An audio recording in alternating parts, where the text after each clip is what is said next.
Assalamualaikum dan salam sejahtera. Hari ini kita bincangkan perkembangan penting berkenaan sumbangan asas rahmah atau SARA menjelang 2026. Seperti ramai sudah maklum, program SARA 2025 dijadualkan berakhir pada 31 Disember 2025. Timbul persoalan besar untuk 2026, adakah bayaran SARA akan bermula seawal 1 Januari atau adakah tarikh baharu akan diumumkan kemudian? Ramai penerima, terutama mereka yang bergantung pada bantuan ini untuk perbelanjaan keperluan asas, benar-benar menanti kepastian. Setakat ini, belum ada pengumuman rasmi daripada Lembaga Hasil Dalam Negeri atau Kementerian Kewangan yang menyatakan bayaran SARA akan dikreditkan pada 1 Januari 2026.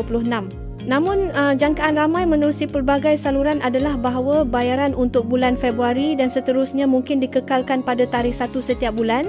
Seperti biasa, bagi bulan Januari 2026, ada kemungkinan bayaran tidak akan dilakukan pada hari pertama bulan itu.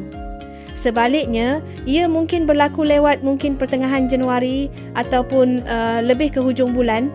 Ini kerana kelayakan SARA 2026 dilaporkan bergantung rapat kepada kelulusan STR 2026, khususnya bagi fasa pertama STR tersebut.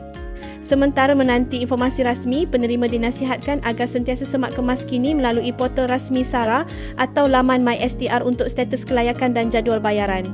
Satu lagi peringatan penting, baki kredit dalam MyCard anda dari SARA 2025 perlu digunakan sebelum 31 Disember 2025 kerana selepas tarikh itu sebarang lebihan tidak lagi boleh dibelanjakan.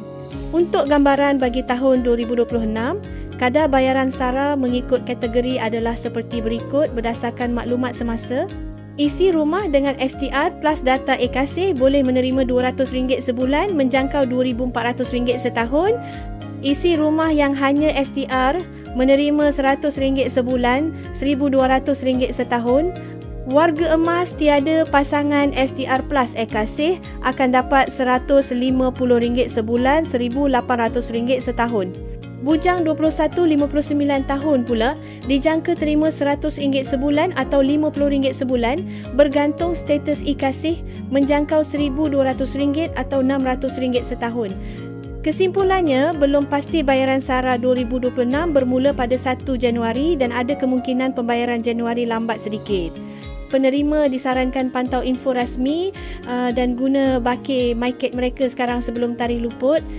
Jika anda ada sebarang pertanyaan atau pendapat, sila tinggalkan komen di bawah. Terima kasih kerana menonton dan jumpa lagi dalam video akan datang. Salam.